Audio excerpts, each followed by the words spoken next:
মায়াবানী যেহেতু গাবলৈ লৈছোঁ এইটো আৰু স্বতঃস্ফূৰ্তভাৱে সকলোৰে মুখে মুখে আছে গীতটি এতিয়া বেছিকৈ হৃদয়ত আছে গতিকে মই অনুৰোধ নকৰোঁ আচলতে কিন্তু আশা কৰিছোঁ সকলোৱে গাব যেহেতু আমাৰ মৰমৰ কণ্ঠশিল্পী নীলাক্ষী নেওগে মায়াবিনী গীতটি পৰিৱেশন কৰিব তেওঁৰ লগত সহযোগ কৰি মৰমৰ কণ্ঠশিল্পী জুবিন গাৰ্গক আমি শ্ৰদ্ধাৰে সোঁৱৰণি জনাম আৰু সেয়ে আমাৰ সকলো সাংস্কৃতিক প্ৰেমী ৰাইজক থিয় হৈ আমাৰ মৰমৰ কণ্ঠশিল্পীৰ লগত সহযোগিতা আগবঢ়াবলৈ বিনম্ৰতাৰে আহ্বান জনালোঁ এয়া জুবিনদাৰ বাবে সকলোকে মোবাইলৰ ফ্লাছ লাইটবোৰ জ্বলাই আমাৰ মৰমৰ কণ্ঠশিল্পী জুবিন গাৰ্গক শ্ৰদ্ধাঞ্জলি জনাবলৈ বিনম্ৰতাৰে আহ্বান জনাইছোঁ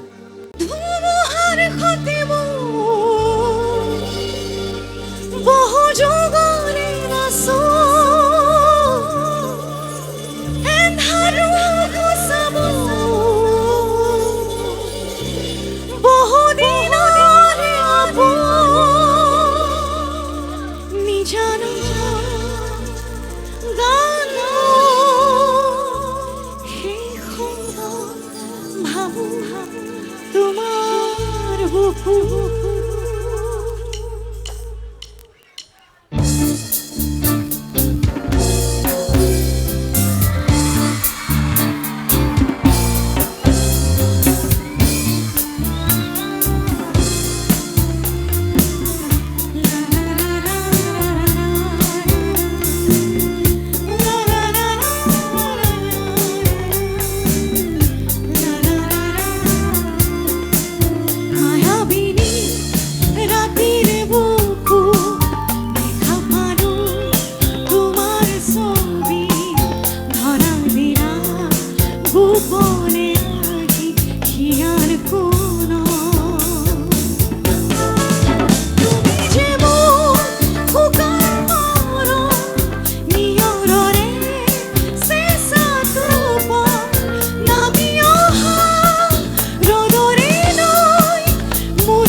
দুচকুৰে তোমাৰ চালে সপোনা তৰি দি থকামে চুব খুজিলেই মোৰ দুহাতে দি থকা তৰি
ধন্যবাদ মই অতি দুখিত তাৰ পৰা জুবিন দাকো ক্ষমা বিচাৰিছোঁ আপোনালোকৰ ওচৰতো ক্ষমা বিচাৰিছোঁ